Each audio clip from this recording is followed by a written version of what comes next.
నమస్కారం మిత్రులారా. మంచి రోజు చెడ్డ రోజు, మంచి సమయం చెడ్డ సమయం అంటూ ఉంటాయా? ఎందుకంటే ఏదైనా ప్రయాణం చేయాలన్నప్పుడు ఈ రోజు మంచి రాజు కాదు, వద్దు అని అంటారు. ఎక్కడికైనా వెళ్ళాలనుకుంటున్నప్పుడు ఈ సమయం మంచిది కాదు, వద్దు అని అంటారు. అలాగే ఏదైనా పని ప్రారంభించాలనుకున్నప్పుడు, ఒక ఇల్లు కట్టడమో లేదా ఏదైనా ఒక పని ప్రారంభించాలనుకున్నప్పుడు, ఓ ఇంటర్వ్యూ వెళ్ళాలనుకున్నప్పుడు ఇది చెడ్డ సమయం, ఇది చెడ్డ రోజు, వద్దు అని అంటారు. ఆ విధంగా మంగళవారం, అమావాస్య, రాహుకాలం, ఈ 3 మంగళవారం రోజున, అమావాస్య రోజున, రాహుకాలం రోజు, ఒక రోజులో ఉండేటువంటి రాహుకాలాన్ని బట్టి ఇవాళ వద్దు, ఇప్పుడు వద్దు అని అనుకుంటారు. నిజానికి అలా ఉంటాయా? మనకున్నయే సోమ, మంగళ, బుధ, బేస్త, శుక్ర, శని, ఆది, ఈ వారాలే ఉన్నాయి కదా. ఇందులో కొన్ని అదృష్టం తెచ్చే వారాలు, కొన్ని దురదృష్టం తెచ్చే వారాలు, కొన్ని లాభాలు తెచ్చే వారాలు, కొన్ని నష్టాలు కలిగించే వారాలు ఉన్నాయా? ఇవే వారాలు ప్రపంచం మొత్తంలో, దేశం మొత్తంలో ఎక్కడైనా జరిగా. అట్లాగనే సమయం 24 గంటల సమయమే ఉంది ఒక రోజుకు. ఈ 24 గంటలకు మించి అయితే లేదు కదా. ప్రపంచం మొత్తానికి గానీ, మన దేశంలో గానీ, ప్రపంచంలో గానీ 24 గంటలే ఉంది కదా. ఈ 24 గంటల్లో ఈ సమయం మంచిది, ఈ సమయం చెడ్డది అంటూ ఉంటుందా? ఒక్కసారి ఆలోచించండి. మరి మంచి రోజు చెడ్డ రోజు లేనప్పుడు, మంచి సమయం చెడ్డ సమయం లేనప్పుడు ఎందుకు మరి కొంతమంది ఈ రోజు మంచి రోజు కాదు, ఈ సమయం మంచి సమయం కాదు అని అంటారు? అలా ఎందుకంటారు మరి లేనప్పుడు అనేది ఒక ప్రశ్న, లేక ఎవరైనా ఆలోచించే విషయం. నిజానికి కోట్లాది మంది ప్రజలు ఉన్నారు. గంటలు 24 ఉన్నాయి, వారాలు 7 ఉన్నాయి. ఈ 7 రోజుల్లోనే కోట్లాది మంది ప్రజలకు మంచి రోజులు చెడ్డ రోజులు, ఈ 24 గంటలనే కోట్లాది మంది ప్రజలకు మంచి సమయం చెడ్డ సమయం అంటూ ఉంది అనుకుంటొచ్చా? అంటే ఉంది అనొచ్చు, లేదు అనొచ్చు. ఎందుకు ఉంది లేదు అంటారు అంటే నిజానికి మంచి రోజు చెడ్డ రోజు, మంచి సమయం చెడ్డ సమయం అంటూ ఏది లేదు. ఉన్నదంతా నువ్వు మంచి చేయాలనుకోవటానికి సమయంతో పని లేదు, రోజుతో పని లేదు. అందుకని నువ్వు మంచి చేసేటి అన్ని మంచి రోజులే, నువ్వు మంచి చేసే సమయం అంతా మంచి సమయమే. నువ్వు చెడు చేసే రోజు చెడు సమయం, చెడు చేసే రోజు చెడు రోజు. అందుకని మంచి రోజులు చెడు రోజులు అనేటివి నువ్వు చేసే చర్యలను బట్టి, నువ్వు చేసే ఆలోచనలు బట్టి, నువ్వు చేసే క్రియల్ని బట్టి ఉంటుంది తప్ప, వాటికి వచ్చే ఫలితాలను బట్టి ఉంటుంది తప్ప మరొకటి కాదు. ఇది స్పష్టంగా మనం గుర్తుపెట్టుకోవాలి. ఎందుకంటే ఒక రోజు ఒక వ్యక్తికి మంచి రోజు, అదే రోజు ఒక వ్యక్తికి చెడ్డ రోజు. ఒక సమయం ఒక వ్యక్తికి మంచి సమయం, కానీ అదే సమయం ఒక వ్యక్తికి చెడ్డ సమయం. ఎలా? ఇద్దరు ఒక ఇంటర్వ్యూకి పోయారు. ఇంటర్వ్యూలు మంగళవారం జరిగింది, ఇంటర్వ్యూ అమావాస్య రోజు జరిగింది. ఇంటర్వ్యూకి రావు కాలువలో పోయారు. అయితే ఒక ఆయన సెలెక్ట్ అయ్యాడు, ఒక ఆయన సెలెక్ట్ కాలేదు. ఈ సెలెక్ట్ అయిన ఆయనకు ఇది మంచి సమయం మంచి రోజు, అలాగే సెలెక్ట్ కానాయనకు ఇది చెడ్డ రోజు చెడ్డ సమయం. అలాగే ఇద్దరు కూడా ఒక స్పోర్ట్స్ లోనో పాల్గొన్నారు. ఒకరు గెలిచారు, ఒకరు ఓడారు. గెలిచినటువంటి వాళ్లకు ఆ రోజు జీవితంలో వాళ్ళు మర్చిపోలేని రోజు, ఓడినటువంటి వాళ్లకు ఆ రోజు జీవితంలో వాళ్ళు మర్చిపోలేని రోజు. ఇది ఎలా వాళ్ళు అనుకున్నారు? ఇద్దరికి మర్చిపోలేని రోజు ఎట్లయింది అని అంటే, గెలిచినాడు ఒక ఆయన, విజయం సాధించాడు ఒక ఆయన, కాబట్టి ఆయనకు మర్చిపోలేని రోజు. అదే రోజున అదే సమయంలో ఒక ఆయన ఓడిపోయాడు, కాబట్టి ఆయనకు ఆయనకు కూడా మర్చిపోలేని రోజు. అంటే ఆ రోజు చెడ్డదా? లేదు. ఆ సమయం చెడ్డదా? లేదు. ఆ మనిషి సెలెక్ట్ కాకపోవటం, సెలెక్ట్ అవటం బట్టి ఉందా? ఆ రోజుకు ఆపాదిస్తామా? అది కాదు కదా. అంటే ఆ రోజున ఆ సమయాన మనకు జరిగిన సంఘటనను బట్టి, మనకు జరిగిన అనుభవాన్ని బట్టి, మనకు వచ్చిన ఫలితాన్ని బట్టి అది చెడ్డ రోజు మంచి రోజు, చెడ్డ సమయం మంచి సమయం అని అంటున్నాం తప్ప నిజంగా రోజు చెడ్డది కాదు, సమయం చెడ్డది కాదు. ఆ సంఘటన, ఆ ఘటన మన అనుభవంలోకి వచ్చినటువంటి ఆ ఫలితము తప్ప మరొకటి కాదు. అందుకని రోజును నిందిస్తే లాభం లేదు, సమయాన్ని నిందిస్తే లాభం లేదు. అలాగే ఇల్లు కట్టడానికి మంచి సమయం, వ్యాపారం చేయడానికి మంచి సమయం, ఒక ఇంటర్వ్యూ పోవటానికి మంచి సమయం, ఎన్నికల్లో నామినేషన్ వేయడానికి మంచి సమయం, ఇలా ఒక పని చేయడానికి మంచి సమయం చూస్తాం. కానీ ఎంతమంది పెళ్లి చేసుకోవటానికి మంచి సమయం చూస్తాం, కానీ ఎంతమంది అంత మంచి ముహూర్తాలు, అంత మంచి సమయం, అంతమంది రోజులు చూసి చేసిన కార్యాలు ఎంతమంది విజయం సాధించారు? ఎందుకు విజయం సాధించలేకపోయారు? ఒక్కసారి అర్థం చేసుకోవాలి మనం. ఎందుకనంటే ఇల్లు కట్టిన 6 నెలల సంవత్సరంలోనే ఆ ఇల్లు కట్టినటువంటి అప్పు తీర్చలేకపోవటం వల్ల, వడ్డీలు పెరగటం వల్ల, ఈఎంఐ కట్టలేకపోవడం వల్ల ఇల్లమ్ముకున్నటువంటి పరిస్థితులు, ఇల్లమ్ముకున్నటువంటి కుటుంబాలు మనం ఎన్నో చూసాం. అలాగే ఎంతో గొప్పగా పెద్ద పండితులను పిలిపించి ముహూర్తాలు పెట్టించి పెళ్లిళ్ళు చేసినటువంటి కుటుంబాలలో కళ్యాణ మంటపంలోనే, పెళ్లి మంటపంలోనే పెళ్లి పెటాకులైనటువంటి ఎన్ని వింటలేం, ఎన్ని చూడలేం. తాళి కట్టే ముందు వరుడు లేచిపోయినాయి, తాళి కట్టే ముందు వధువు లేచిపోయింది, ఎన్ని చూడలేం. అంటే ఆ ముహూర్తం చెడ్డదా? మరి మీరు ఆలోచించండి. అలాగే వ్యాపారం ప్రారంభించాడు, కొబ్బరికాయ కొట్టాడు, పాపరాలను పిలిచాడు, పూజలు చేశాడు, పెద్దలను పిలిచాడు, పట్టాసు ఉల్లాసంగా వ్యాపారం ప్రారంభించాడు. కానీ ఆ వ్యాపారం నష్టాల్లోకి వచ్చింది. అంటే ఆయన ప్రారంభించినటువంటి సమయం చెడ్డదా, ఆ ప్రారంభించిన రోజు చెడ్డదా? కాదు. మరి వ్యాపారం నష్టం రావటానికి గాని, పెళ్లి పెటాకులు అవటానికి గాని, ఇల్లు అమ్మేసుకోవటానికి గాని, ఉద్యోగం రాకపోవటానికి గాని ఏంటి కారణం? అంటే ఇంకేదో కారణం ఉంది. ఆ రోజు కారణం, ఆ సమయం కారణం కాదు. ఆ ఇంకో కారణం ఏమిటి అన్నప్పుడు మొదటి కారణం మనం తీసుకున్న నిర్ణయం. ఆ పెళ్లికి సంబంధించి గాని, వ్యాపారానికి సంబంధించి గాని, ఉద్యోగానికి సంబంధించి గాని, ఎన్నికలకు సంబంధించి గాని, ఇల్లు కట్టడానికి సంబంధించి గాని మనం తీసుకునే నిర్ణయం మనం సరైన నిర్ణయమే తీసుకుంటున్నావా? అంటే నిర్ణయం తీసుకునే ముందు అన్ని కోణాల నుంచి ఆలోచించావా? ఇది ప్రధాన కారణం. ఆ తర్వాత మన కృషి, తీసుకున్న నిర్ణయాన్ని అమలు చేయడం కోసం అహర్నిశలు కష్టపడి చిత్తశుద్ధితో మనం పనిచేసామా? ఇది రెండో కారణం. ఆ తర్వాత పరిస్థితులు, మనం ఆ కార్యాన్ని చేయబోయే సమయానికి ఏం పరిస్థితులు ఎదురయ్యాయి, ఆ పరిస్థితులన్నిటి దృష్టిలో పెట్టుకున్నామా? మూడో కారణం. అలాగే సామాజిక ఆర్థిక పరిస్థితులు కూడా కారణమే. అందుకని ఒక కార్యం విఫలం కావటానికి గాని, ఒక కార్యం సఫలం కావటం గాని, ఒక విషయంలో నువ్వు విజయం సాధించడానికి గాని, ఒక విషయంలో అపజయం సాధించడానికి గాని, ఆ ఘటనలో అది నువ్వు ఫెయిల్ అవటానికి గాని, పాస్ అవటానికి గాని రోజో సమయమో కారణం కాదు. దాన్ని నిందిస్తే లాభం లేదు. నిన్ను నువ్వు నిందించుకో. నువ్వు చేసే నిర్ణయం, ఆ చేయాలనుకున్న నిర్ణయం సరైందో కాదో, అందుకు తగిన ప్రిపరేషన్ నువ్వు చేసుకున్నావో లేదో, అప్పటికున్నటువంటి పరిస్థితులు ఏ విధంగా ఉన్నాయో లేవో, ఆనాడున్నటువంటి సామాజిక ఆర్థిక స్థితిగతులు ఏమిటో, ఈ అన్నిటి పరిగణలోకి తీసుకోకుండా నువ్వు చేసుంటే అది పెళ్ళైనా సరే, ఇల్లైనా సరే, వ్యాపారం అయినా సరే, ఉద్యోగం అయినా సరే, లేదా ఆట పోటీ అయినా సరే, పాటల పోటీ అయినా సరే, డాన్స్ అయినా సరే, ఏదైనా సరే, పాస్ కావాలన్నా, ఫెయిల్ కావాలన్నా, విజయం సాధించాలన్నా, అపజయం సాధించాలన్నా వీటిపై ఆధారపడి ఉంటుంది తప్ప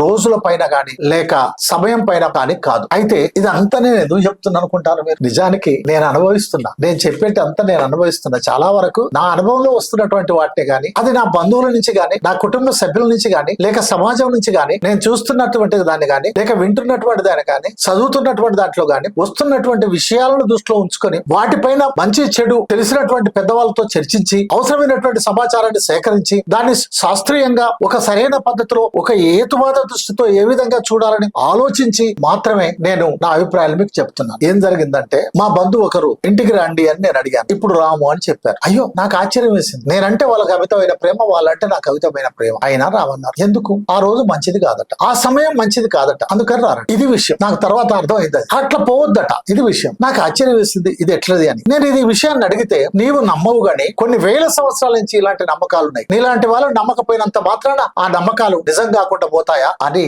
వాళ్ళు నన్ను అనొచ్చు, లేదా అనుకోవచ్చు. కానీ అదే సమయంలో నేను అదే ప్రశ్నను వాళ్ళని ఆలోచించమని కోరుతా ఉన్నాను. వేల సంవత్సరాలుగా ఒక ఆచారం గాని, ఒక సాంప్రదాయం గాని, ఒక పద్ధతి గాని, ఒక ఆలోచన గాని సమాజంలో ప్రబలి ఉండటం చేత మాత్రమే అది నిజం కాదు. అలాగే లక్షలాది కోట్లాది మంది అనుసరించడం ద్వారా మాత్రమే అది నిజం కాదు. మరి నిజం ఏంటి? వేల సంవత్సరాలుగా ఉన్నది నిజం కాదంటావు, లక్షల కోట్ల మంది ఆచరించేది నిజం కాదంటున్నావు. మరి నిజం ఏమిటి అని మీరు అడుగుతారు. నేను భావించే నిజం, మిమ్మల్ని ఆలోచించమనే నిజం ఏంటంటే, మన నిజ జీవితంలో, మన నిత్య జీవితంలో మనం ఏం చేస్తున్నామో అని. మీరు చెప్పేదానికి ఆధారం ఏమిటి అని. శాస్త్రబద్ధంగా సమాజం ఎంతో అభివృద్ధి చెందుతున్నటువంటి దశలో వేల సంవత్సరాలుగా వస్తున్నటువంటి ఒక తప్పుడు భావనల్ని, తప్పు ఆలోచనల్ని ఆచరిద్దామా అని. మనందరికీ నాసా తెలుసు. నాసా అనే పేరు తెలుసు కదా. National aeronautic and space administration, జాతీయ వైమానిక అంతరిక్ష పరిశోధన కేంద్రం లేదా సంస్థ నాసా. ప్రపంచం మొత్తానికి నాసా ఇవాళ అమెరికా ప్రభుత్వం యొక్క అధికారిక పరిశోధన సంస్థ. ఈ సంస్థ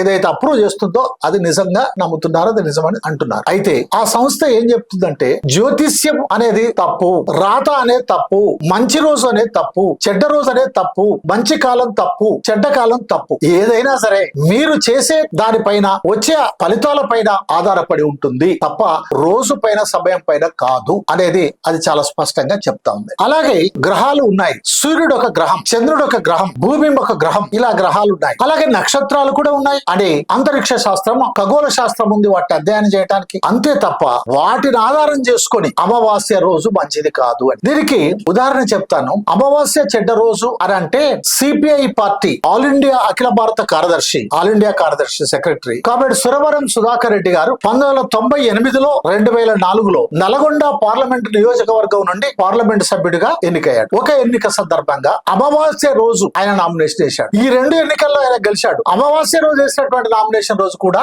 గెలిచాడు. మరి ఎలా గెలిచాడు? అమావాస్య చెడ్డదైతే ఒక్కసారి ఆలోచించండి. అంతేకాదు 2018 డిసెంబర్ 7 అమావాస్య రోజు, ఆ రోజునే తెలంగాణలో ఎన్నికలు జరిగాయి. అందులో 119 అసెంబ్లీ సీట్లకు కోట్ల మంది ఓట్లేశారు. అయితే టిఆర్ఎస్ పార్టీ ఆనాడు, ఇప్పుడు బిఆర్ఎస్ పార్టీ 88 సీట్లతో థంపింగ్ మెజార్టీ వచ్చి అది అధికారాన్ని చేజిక్కించుకుంది. అమావాస్య చెడ్డ రోజు రోజు అయితే అమావాస్య రోజు ఓట్లు వేసినవి అన్ని చెడ్డ ఓట్లు కావాలి, అమావాస్య రోజు ఉన్నటువంటిది అంతా ఓడిపోవాలి కదా, అది ఎలా సాధ్యమైంది? అలాగే మరొక ఉదాహరణ కూడా మనం చూడొచ్చు. 2021లో హైదరాబాద్ మున్సిపల్ ఎన్నికలు జరిగాయి. 2021 ఫిబ్రవరి 11 అమావాస్య రోజు. ఆ రోజున ప్రమాణ స్వీకారాన్ని పెట్టారు. కొంతమంది ప్రమాణ స్వీకారం చేశారు అదే రోజు, కొంతమంది అదే రోజు ప్రమాణ స్వీకారం చేయలేదు. కానీ మంచి రోజు చూసుకొని చేసుకుందాం అనుకుంటారు. తర్వాత వాళ్ళు ప్రమాణ స్వీకారం చేశారు. అమావాస్య రోజు ప్రమాణ స్వీకారం చేసినటువంటి వాళ్ళు ఎవరికి ఏం కాలేదు. కానీ అమావాస్యాన్ని ప్రమాణ స్వీకారం చేయకుండా ఉన్నటువంటి వాళ్ళు కొందరు మరి అనేక కష్టాల పాలయ్యారు. ఒకరిద్దరు లేరు అని కూడా తెలిసింది. మరి ఎలా అమావాస్య చెడ్డ రోజు అయితే అది ఎలా సాధ్యమైంది? ఆ రోజు ప్రమాణ స్వీకారం చేసినటువంటి వాళ్ళకి ఏ నష్టం జరగకుండా, అది మంచి రోజు కాదని మంచి రోజు చూసుకొని ప్రమాణ స్వీకారం చేసినటువంటి వాళ్ళకి నష్టం ఎందుకు జరిగింది ఆలోచించండి. అలాగే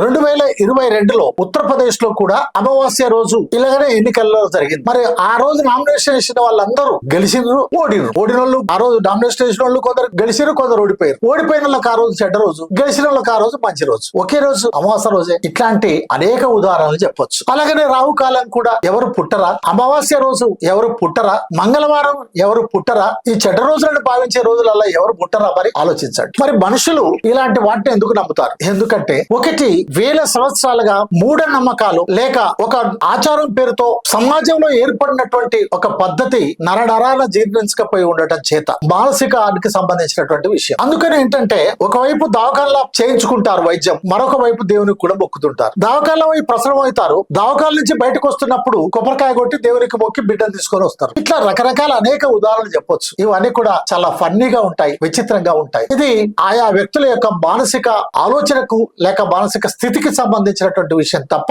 మరొకటి కాదు. అందుకని మరి కొందరు దీన్ని నమ్ముతున్నారు కదా. అవును, మంగళవారం అమావాస్య రాహుకాలంలో వాళ్ళకి నష్టం జరిగి ఉండొచ్చు, కాబట్టి అది వాళ్ళకి నచ్చకపోవచ్చు. కానీ అదే నష్టం మనకు జరుగుతుందని ఎందుకు అనుకోవాలి? అదే కష్టం మనకు వస్తుందని ఎందుకు అనుకోవాలి? ఆ ఫలితమే మనకెందుకు వస్తుంది? అదే కాలంలో అదే రోజు అదే సమయంలో కొన్ని లక్షలు కోట్ల మంది మరో పని చేస్తున్నారు కదా, వాళ్ళకేం రాలే కదా. అందుకని ఇంటి పక్కలో కోటి వచ్చింది, ఆ పక్కలో కోటి వచ్చింది అని అంటే, కాబట్టి మనం ఇక్కడ మన మానసిక స్థితిని చూడాలి తప్ప వేరే కారణం ఏమీ లేదు. అందుకని మిత్రులారా, నేను మీకు మనవి చేసేది ఏమిటంటే, మంచి రోజు కోసం ఎదురు చూడకండి, మంచి రోజు కోసం ఎదురు చూడకండి, మంచి సమయం కోసం ఎదురు చూడకండి. మంచి పనులు చేయటానికి అన్ని రోజులు మంచియే, అన్ని సమయాలు మంచియే. అందుకని ఆ మంచి పని చేయటానికి సరైనటువంటి నిర్ణయాన్ని తీసుకోండి. ఆ మంచి పని చేయటానికి సరైనటువంటి ఒక పథకాన్ని, ఒక ప్లాన్ ఏర్పాటు చేసుకోండి. మీరు తీసుకున్నటువంటి నిర్ణయాలను సంపూర్ణంగా విజయం సాధించడానికి కష్టపడండి. ప్రతి విషయాన్ని హేతుబద్ధంగా చర్చించటం, ఆలోచించటం, ప్రశ్నించటం నేర్చుకోండి. వాస్తవాన్ని తెలుసుకోండి. మీ నిజ జీవితం నుంచి ఏమవుతుందో చూడండి తప్ప ఎవరో చెప్పిన దానిపైన చూడకండి. మూఢ నమ్మకాల పైన, మూఢ ఆచారాల పైన, మూఢ సాంప్రదాయాల పైన